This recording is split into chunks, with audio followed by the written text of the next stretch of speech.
Good morning, everyone. I'd like to thank the organizers for inviting me for this very eagerly awaited conference. Actually, I wait for this conference very eagerly every year.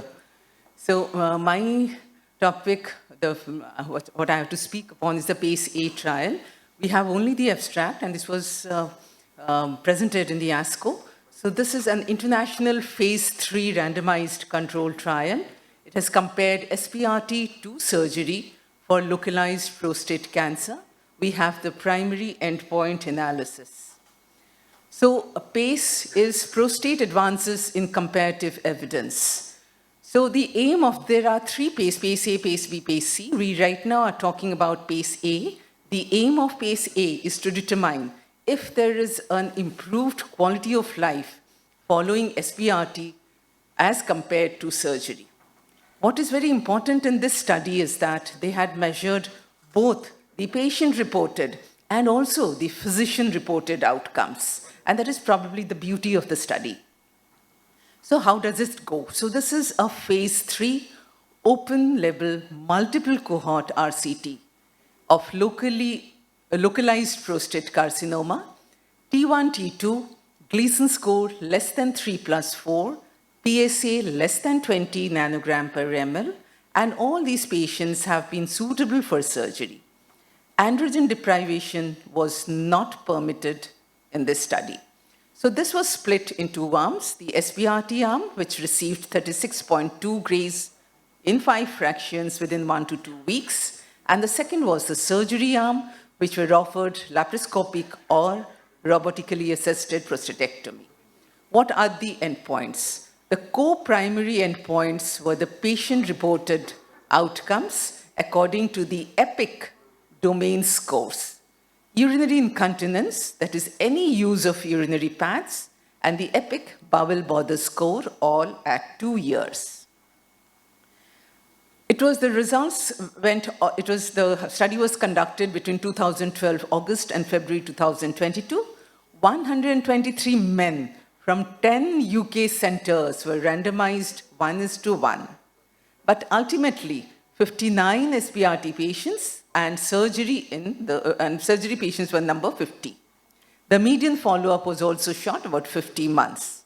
But if you look at the outcomes, at 2 years, genitourinary, that is the use of urinary pads, SBRT was better, they fared better, about 4.5%, and surgery was far ahead, 46.9%, far worse, I should say. Grade 2 toxicity in genitourinary, there was no difference. Coming to the GI toxicity, the bowel subdomain score, this was better, 97.3 in surgery arm and 88.4 in the SBRT arm. If we talk of moderate or big bowel symptoms, then it was again SBRT was 15.6% and surgery was better, 31%. There was no grade 2 and above GI toxicity in either of the group. Coming to the sexual subdomain score, the SBRT again did better, about 58. The score, domain score in SBRT was 58 and 29.3 in the surgery arm.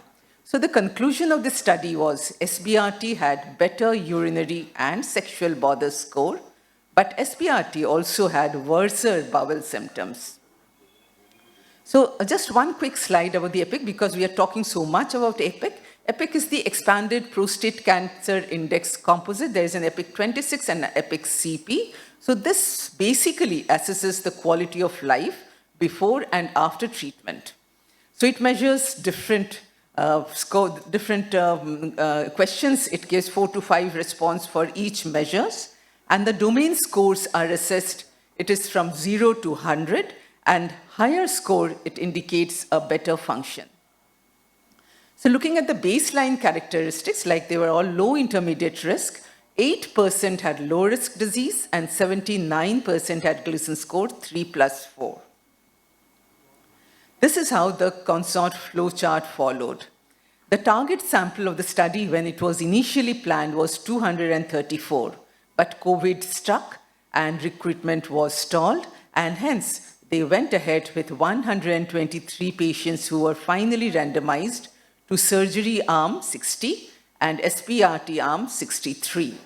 But due to crossovers between surgery and SBRT and patient getting lost to follow-up.